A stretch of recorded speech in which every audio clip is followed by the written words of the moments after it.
Hola, buenas. Es un placer. Por aquí les habla Néstor Vega, activista de UNPACO y promotor de Cuba Decide.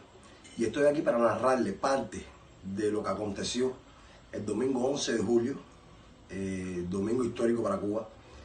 Yo fui parte de esa manada, por decirlo de alguna manera, de jóvenes que salió a exigir sus derechos en una manifestación pacífica. Que derivó en toda una serie de horrendos crímenes y actos cometidos por la dictadura cubana, en los que podemos hablar desde secuestro hasta golpizas y una violación total de todos los derechos. Pues bien, para resumirles, yo ese día salí, como muchos cubanos, a exigir nuestros derechos en una marcha pacífica, como había dicho. Y en el medio de esa marcha, para no extenderme, donde había muchos cubanos, fuimos reprimidos, fuimos apresados y golpeados alrededor de las 4 de la tarde, cuando aún la marcha empezaba a moverse. Éramos muchos cubanos, pero entre esos cubanos como que trataron de dividirnos. Fui testigo de que la marcha era pacífica. Repito, pacífica. Entre nosotros se mezclan, para empezar, para que vayan entendiendo, se mezclan muchos oficiales vestidos de civiles. Oficiales que comenzaron a lanzar piedras. Oficiales que fueron los que convirtieron esa marcha de pacífica a una marcha violenta. Y soy testigo que no fue el pueblo, fueron los oficiales del régimen. Policía, bomberos, en fin. Para no hacerle la historia muy larga, fui detenido y llevado a la 4ª unidad del Cerro. Y aquí comienza el calvario. Yo soy detenido alrededor de las 4 de la tarde. Me llevan a la unidad. En dicha unidad, yo llegar, existían alrededor de 70, 80 personas. Me llamó la atención porque era un número grande de personas para un lugar tan pequeño. Y seguían llegando, algunos muy golpeados, otros menos golpeados, pero todos con evidencias físicas de un enfrentamiento. Pues bien, ahí nos mantuvieron sin alimentación, por supuesto, y siendo ofendidos hasta alrededor de las 3 de la mañana. Y ahí viene lo interesante. A las 3 de la mañana se nos levanta con insultos y somos trasladados en una especie de búnker, no sé cómo explicarlo, un camión cerrado, que me llamó la atención, porque a las 3 de la mañana y aquí 80 personas en 2 camiones, es decir, 40 personas por cada camión. Con estas palabras, y quiero que recalquen esto, estas palabras, métanlos a todos juntos y si cogen COVID, que se jodan. Disculpen si soy fuerte, pero estas fueron las frases que escuché de altos oficiales de la unidad de la PNR, repito, la 4ª del Cerro. Pues bien, estando en ese camión, alrededor de 1 hora nos mantuvieron en ese camión. Habían personas que se desmayaban del calor, las sudoraciones, en fin, un maltrato total. Alrededor de las 4 y 5 de la mañana, el camión se pone en movimiento. Nosotros, por supuesto, no sabíamos el destino, por lo que yo reafirmo que estábamos siendo secuestrados.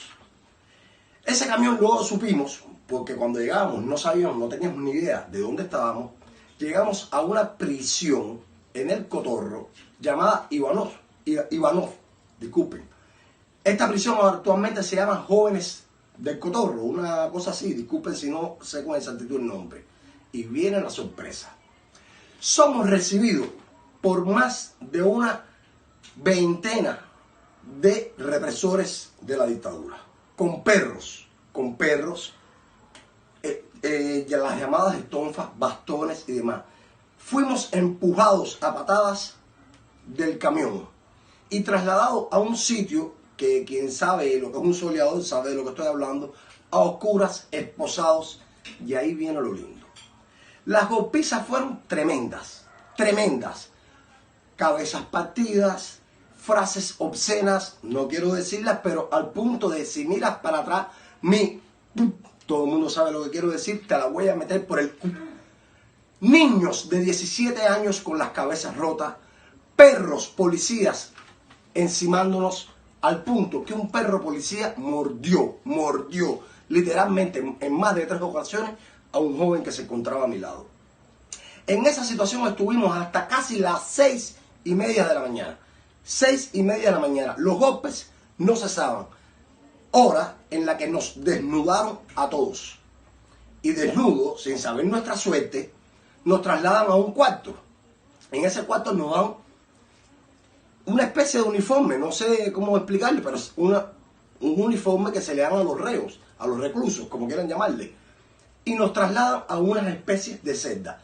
Todo esto bajo, repito, intensos golpes, con palabras como escorias, gusano, ustedes no se merecen nada. Qué sorpresa la mía llegar a ese cubículo. No teníamos luz eléctrica, no teníamos agua, ni potable, ni corriente. En fin. Pues bien, en ese estado estuvimos 5 días. Repito, 5 días. En esos 5 días ni pudimos realizar una llamada, ni nuestros familiares sabían de nosotros. Por ende, estábamos secuestrados. Pero les digo más.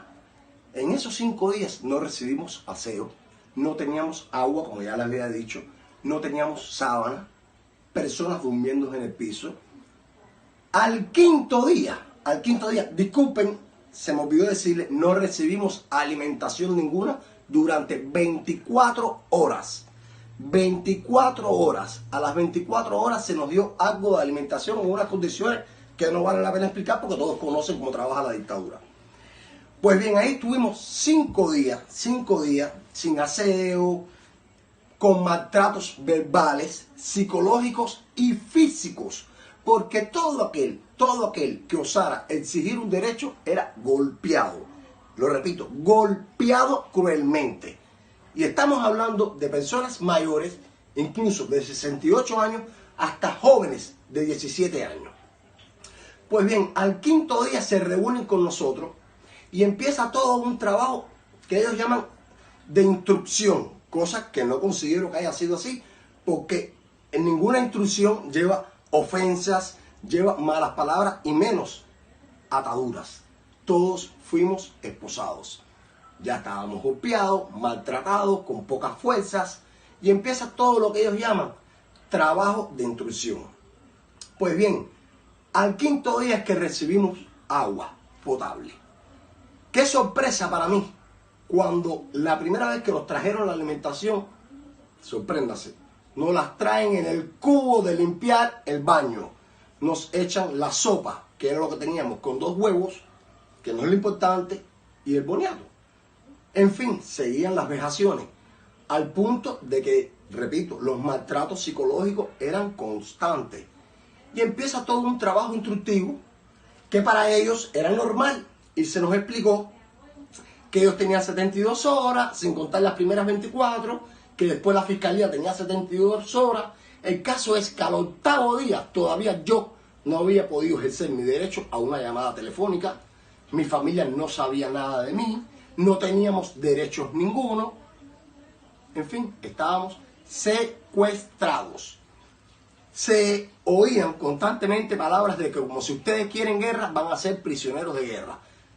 Casi que aseguro que los campos de concentración nazi eran igualitos a lo que estábamos pasando. En fin, al 10º día me dejan realizar una llamada telefónica con la condición y un oficial al lado de que no hablara nada de mi caso.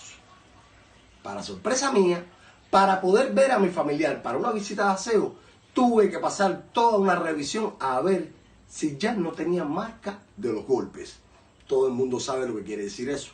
Aquella persona que tuviera algún hematoma, alguna ruptura, no podía ver a sus familiares. Evidentemente lo que se trataba era de esconder las laceraciones y la violencia y todos los crímenes que estaba cometiendo la dictadura.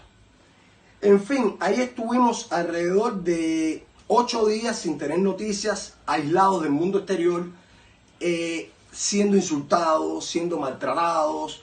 No teníamos, ya dije, aseo, pero no solo aseo, no teníamos sábanas, personas durmiendo en el suelo.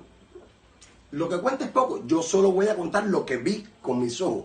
En otros casos fueron peores. Pues bien, al día 11 se da un hecho extraordinario en la prisión. Como esa prisión, según explican ellos, estaba deshabilitada, reunía las condiciones necesarias para tener reclusos ahí. Como en efecto, se derrumbó literalmente el techo de uno de los cubículos donde habían reos. Techo que le cayó encima a los reos.